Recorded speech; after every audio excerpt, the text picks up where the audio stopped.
आज फिक्र की शुरुआत पाकिस्तान के फील्ड मार्शल असीम मुनीर से करते हैं। असीम मुनीर, जिन्हें हाल ही में पाकिस्तान में सीडीएफ यानी कि चीफ ऑफ डिफेंस फोर्स बनाया गया, लेकिन वो जिस तरह से मजहबी कट्टरता से भरे बयान बार बार लगातार दे रहे हैं, उसके बाद उनका नाम बदलकर कट्टर मौलाना मुनीर कर देना चाहिए, क्योंकि उनके बयानों में असीम धार्मिक जहर नजर आता है, जिसके बिना पर वो आतंकी हाफिज सईद या फिर आतंकी मसूद अजहर की तरह अपने मुल्क के मुस्लिम युवाओं का ब्रेन वॉश करना चाहते हैं। उन्हें डॉक्टर, इंजीनियर, सच्चा फौजी नहीं, एक आतंकी बनाना चाहते हैं। सोचिए, जिस फौजी जनरल को देश की सुरक्षा और देश के भविष्य की चिंता करनी चाहिए, वो धार्मिक तकरीरें कर रहा है।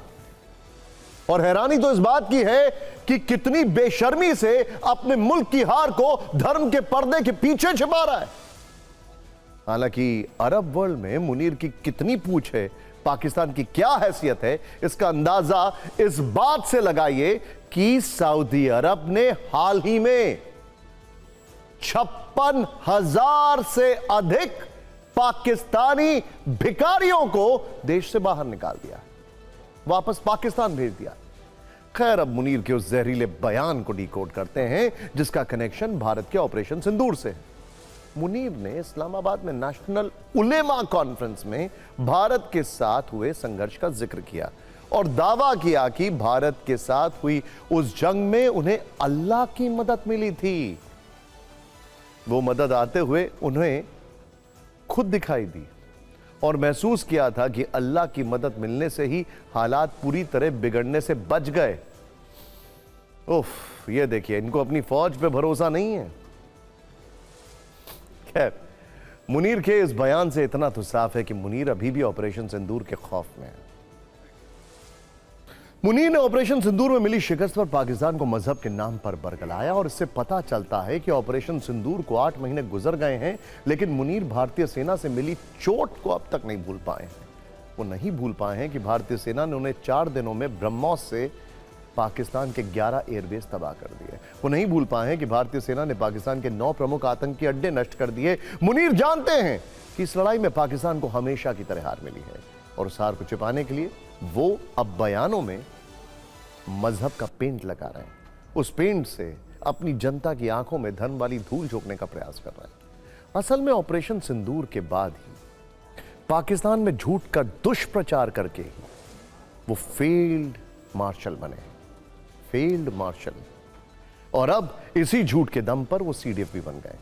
पाकिस्तान का सच से सामना इतिहास के पन्नों में दर्ज है, चाहे वो 65 की जंग की हार हो या 1971 में 93,000 सैनिकों का सरेंडर या फिर करगिल में टोटल सरेंडर।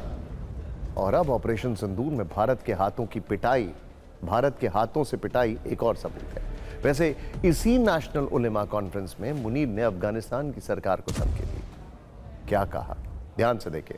पाकिस्तान में आने वाले टीटीपी के ग्रुप में 70% आतंकी अफगान के हैं। यह भी कहा कि किसी भी मुल्क में जिहाद का आदेश कोई दूसरा मुल्क नहीं दे सकता। ऐसे में मुनीर को बताना चाहिए कि वो भारत में किस बिना पर आतंकियों से जिहाद करवाते आ रहे हैं। यहां पर इंटरेस्टिंग बात क्या है, वो समझना जरूरी है। अफगानिस्तान को लेकर पाकिस्तान में एक इमोशनल सेंटिमेंट है। मुनीर को यह बात भली बात ही पता है, इसीलिए वो इस तरीके से तकरीरें कर रहे हैं। मुनीर ने एक और हास्यास्पद बात की है। बोले कि दुनिया में 57 इस्लामिक देश, 57, लेकिन उनमें अल्लाह ने हमें मक्का मदीना का प्रोटेक्टर होने का गौरव दिया है। उनकी इस बात पर मुस्लिम वर्ल्ड में मजाक बन रहा है। लोग कह रहे हैं कि एक आतंकी मुल्क पवित्र मक्का मदीना का प्रोटेक्टर भला कैसे हो सकता है। सीडीएफ मौलाना असीम मुनीर लगातार कट्टरपंथी बयान दे रहे हैं। इसी साल अप्रैल में मुनीर ने कहा था कि हम हर मामले में हिंदुओं से अलग हैं। पाकिस्तान की नींव कलमे यानी इस्लाम धर्म के मूल मंत्र पर रखी गई है। उनके इस बयान के बाद ही पहलगाम में आतंकी हमला हुआ था। 22 अप्रैल को आतंकवादियों ने धर्म पूछकर हिंदू पर्यटकों को गोली मारी थी। आप उनका यह पुराना बयान फिर से सुनिए और सोचिए कि पाकिस्तान में सीडीएफ के पद पर एक खौफजदा इंसान, जहरीली तकरीरें करने वाला शख्स कैसे बैठा हुआ है।